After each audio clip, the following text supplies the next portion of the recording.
Kayo po ba mga bossing ko, isa sa mga napakaraming kahilingan mga bossing? At parang napapansin ninyo na ang inyong kahilingan ay hanggang ngayon kahilingan pa rin at hindi pa ito natutupad. Meron po ako i-share sa inyo po mga bossing ko upang sa ganon, ang ating mga kahilingan, yung mga wishes po natin ay kaagad nating ma-achieve mga bossing. Ngayon pa mga bossing, ano po yan? Kailangan lamang po natin mga bossing ko ng isang malinis na papel. Ang papel mga bossing ko ay nagmula sa kalikasan, kaya swerte po ang dulot nito kung ito ang gagamitin nating pampaswerte. Ganun din po mga bossing, kailangan natin ng kapangyarihan ng bawang, ng pangkalahatan.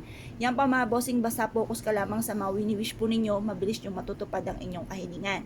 Tapos kailangan din natin ng pulang sinulid mga bossing. Tapos syempre kailangan natin ng panulat. Ngayon pa mga bossing, isusulat po natin ang lahat ng ating mga wishes mga bossing. Sulat po muna natin dito ang ating tunay na pangalan. Halimbawa ay Apple Pagyo. Yan. Tapos, sulat po natin dito, halimbawa, mananaya kayo. Sabihin nyo po, mananalo ako ng jackpot na sa numero na tinatayaan ko. 7, sample lang po ito. Kung gusto nyo po ha, mga bossing. 7, tapos edad ko ay 41, edad ng aking mister ay 43, edad ng aking panganay 18, edad ng aking bunso ay 10, tapos pili pa kayo ng favorite number ninyo mga bossing. Favorite ko po, sabihin na natin 5. Yan. Tapos sulat niyo po dito, mananalo ako ng jackpot.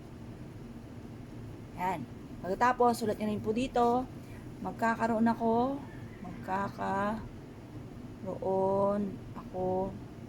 ng malaking bahay. Yan. Pagkatapos, magkakaroon ako ng magagarang sasakyan. Tapos, magkakaroon ako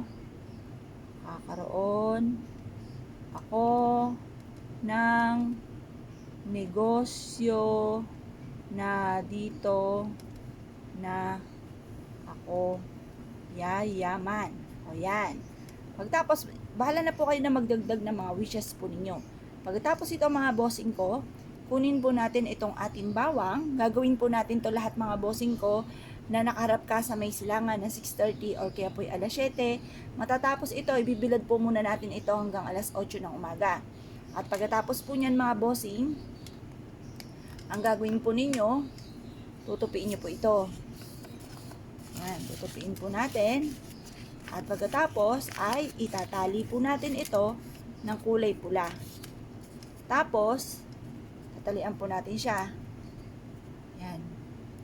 Ngayon, habang tinatali po natin to, paulit-ulit tayo nagwi-wish, nasa pamamagitan nito, matutupad lahat ang mga kahilingan ko, lahat ang mga pangarap ko, ngayong taon na ito ng 2023 ay matutupad.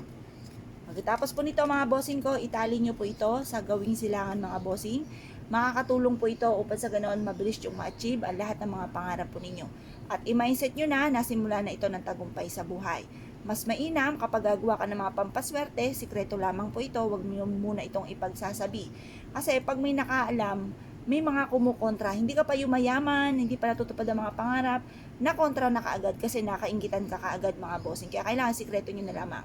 Ngayon po mga bossing, hayaan nyo na silang ma-amaze dahil nababago ang takbo ng inyong pamumuhay. Ang dami mga napupundar ninyo hanggang sa sila ay magtanong kung anong sikreto po ninyo. Saka nyo na lang i-share kapag po kayo ay naging matagumpay na. Ngayon pa mga bossing, kung kayo pinaniwala, ay siya, good luck po sa inyo po lahat.